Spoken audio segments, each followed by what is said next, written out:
A criança do bambuzal. Era uma noite abafada em Chiador, Minas Gerais. O céu sem lua era um manto negro salpicado de estrelas tímidas. O som dos grilos e das corujas era cortado de tempos em tempos pelo canto distante de um galo perdido no tempo. Naquele vilarejo cercado por morros e matas fechadas, todo mundo sabia, depois das 11, não se saía mais de casa. Era o toque de recolher não escrito, seguido à risca desde que os desaparecimentos começaram. Mas José Raimundo, um homem conhecido por beber mais do que devia, não respeitava essas regras. Com o passo cambaleante e a garrafa de cachaça balançando na mão, ele ria sozinho enquanto seguia pela estrada de terra, indo em direção ao seu rancho. Foi então que ele ouviu um choro, fraco, agudo, insistente, como o de um bebê. Vinha do meio do bambuzal. José parou, coçou a cabeça suada, estreitou os olhos para o mato escuro. "Que diabo é isso?", murmurou tentando focar. O choro aumentou. Curioso e com a coragem que só a bebida dá, ele se embrenhou no meio dos bambus. O som parecia guiá-lo, como se cada passo o levasse mais fundo, mais longe da estrada e mais perto de algo que não fazia sentido. E lá estava, um bebê, enrolado em trapos sujos, deitado numa pequena clareira entre os bambus, iluminado apenas por um feixe de luz da lua que conseguiu romper as folhas. José se aproximou atônito. "Um menino perdido aqui? Quem foi o desgraçado que largou isso aqui no mato?" A criança parou de chorar, olhou direto nos olhos de José, um olhar que por um instante o fez estremecer. Mas ele balançou a cabeça, afastando o arrepio. "Calma, pequeno, eu vou te tirar daqui." Pegou o bebê nos braços, era leve, até demais, e então sentiu um frio subindo pelas costas, algo se agarrando nele, como se braços invisíveis envolvessem seu pescoço. Um peso não físico, mas que esmagava sua alma. A partir dali, sua vida virou um inferno. Nos dias que se seguiram, José Raimundo já não era o mesmo. Seus vizinhos perceberam. Ele andava cabisbaixo, olhos fundos, pele amarelada como cera. Não sorria mais. E o pior, vivia falando sozinho. Sussurrava palavras incompreensíveis, como se conversasse com alguém que ninguém mais via. Dizia que o bebê ainda estava com ele. Mas quando os moradores iam até sua casa, não encontravam criança alguma. Só o velho José, sentado no escuro, encarando o vazio com um olhar que não parecia humano. Ele parou de dormir. Disse que toda vez que fechava os olhos, sentia o bebê subindo em suas costas. Sentia suas mãos geladas rastejando pelo pescoço. E o pior, sentia que estava ficando mais pesado, como se algo estivesse crescendo ali, algo que queria morar dentro dele. Uma noite, aos gritos, correu até o boteco da vila desesperado. "Tirem! Tirem isso de mim! Ele está aqui!" Berrava, rasgando a própria camisa. As pessoas se afastaram, estavam com medo. Na sua pele e nas costas havia marcas, marcas de garras, como se algo tivesse se agarrado com força, arranhando fundo. Mas ninguém viu nada. Ninguém, exceto José. "É o capeta travestido de criança", gritou ele antes de cair de joelhos. E então contou. Tudo. Contou sobre o choro no bambuzal, sobre a criança que parou de chorar e o olhou nos olhos, sobre o instante em que o pegou no colo e sentiu como se uma entidade tivesse pulado sobre suas costas. Um homem velho se levantou do fundo do bar. Era seu antero, o mais antigo do lugar.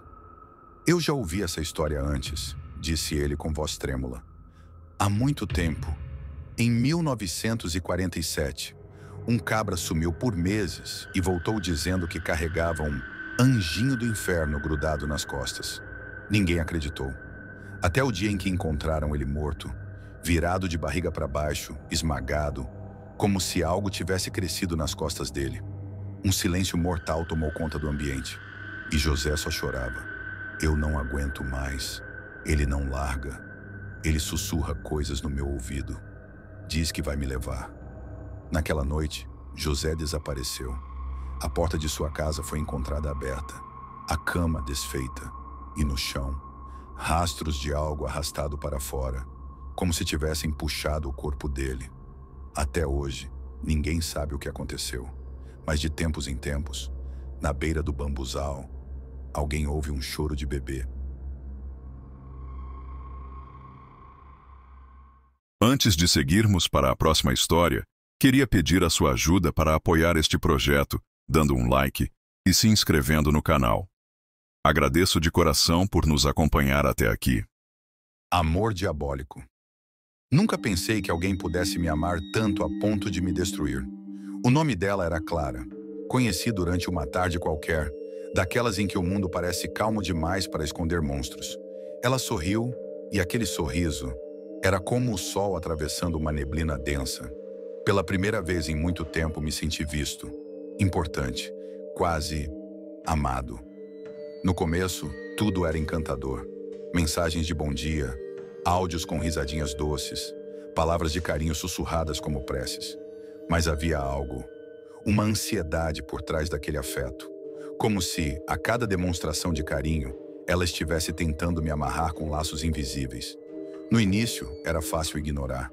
A gente sempre ignora o primeiro incômodo, né? Mas aos poucos vieram os olhos. Aqueles olhos. Paravam sobre mim tempo demais, fixos, como se me estudassem, como se quisessem me desmontar peça por peça. Certa noite, acordei com ela sentada na cama, me observando. A luz fraca do corredor desenhava a silhueta do seu rosto, parado, imóvel. Seu cabelo caía sobre os olhos, mas eu podia sentir o olhar queimando minha pele. "Você mexeu no meu celular?" Ela perguntou, a voz baixa, como se falasse consigo mesma. Eu neguei, ainda meio grogue. Ela sorriu. Um sorriso frio, devagar. Depois se deitou e dormiu, como se nada tivesse acontecido. Na manhã seguinte, havia um bilhete no espelho. "Se um dia me trair, eu juro que você vai pagar sorrindo." Comecei a ficar alerta. Cada gesto dela era ensaiado, como se Clara fosse mais personagem do que pessoa. O perfume que ela usava, doce, enjoativo, sufocante, grudava nas roupas, nos móveis, em mim. E mesmo quando ela não estava, era como se estivesse em toda parte. Certa vez tentei me afastar. Inventei uma viagem. Fui para a casa dos meus pais. Queria espaço. Clara apareceu 2 dias depois. Ninguém contou. Ela sabia. E estava feliz. Tão feliz que dava medo. "Senti sua falta", disse e beijou meu rosto com os lábios frios. Naquela noite, meu cachorro latiu sem parar para o corredor vazio. Quando fui ver, a porta da frente estava entreaberta. No chão, um bilhete. "Você não precisa fugir. Já está aqui comigo." Voltei com ela, medo disfarçado de amor. Comecei a dormir leve. Acordava com qualquer som. Uma vez ouvi sussurros, juro por Deus. Ela falava sozinha no escuro. Um tom estranho, infantil, quase como uma canção. Foi quando achei o diário. Estava escondido atrás de uma tábua solta no armário. Era grosso, pesado. O cheiro de mofo e perfume barato saltou assim que o abri. As primeiras páginas falavam de dores, de traições. Depois vinham os nomes, homens, datas e mortes. A caligrafia mudava, ficava trêmula, depois firme, depois frenética. Uma parte dizia: "Quando ele me empurrou, eu ouvi os ossos dele estalarem quando a lâmina entrou. Tão fácil quanto cortar carne de fruta. Tão justo." Eu tremia, literalmente tremia. As palavras dela começaram a se embaralhar com meus pensamentos. Eu sentia como se ela estivesse lendo meus medos antes de eu sentir. Foi então que ouvi a voz atrás de mim. "Agora você sabe." Ela estava ali, de camisola branca, os pés descalços e uma faca de cozinha na mão. Pequena, suja de algo escuro. Podia ser vinho, ou não. Eu sabia que ia querer me deixar. Todos querem, no início. Ela sussurrou tão perto que senti o hálito quente. Corri. Ela correu atrás. A casa parecia um labirinto. As paredes pareciam mais apertadas. O ar mais grosso. Abri uma porta, depois outra. Cada uma levava ao mesmo lugar, o mesmo quarto. Era como estar dentro da cabeça dela. Ela gritava, chorava, ria. "Você é meu!" Ela berrava com voz de criança birrenta, misturada com desespero de um animal ferido.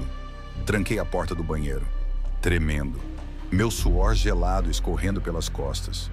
O espelho embaçado me mostrava um homem que eu não reconhecia mais. Ouvia batidas, raspões, arranhões na porta. E de repente, silêncio. Aquele tipo de silêncio que grita.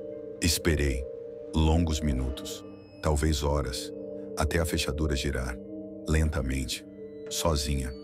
Ela estava do outro lado, parada, sorrindo. Quer café? Aquele sorriso, a faca ainda em sua mão, foi quando quebrei a janela. Me joguei, vidro cortando a carne. Mas o ar frio da madrugada foi a coisa mais linda que já senti. A rua, a liberdade, a dor, mas estava vivo. Ela foi presa dias depois, mas não gritou, não resistiu.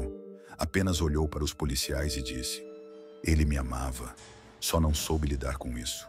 Hoje, mesmo longe, mesmo em segurança, ainda acordo à noite, certo de que ela está em algum canto do quarto, esperando.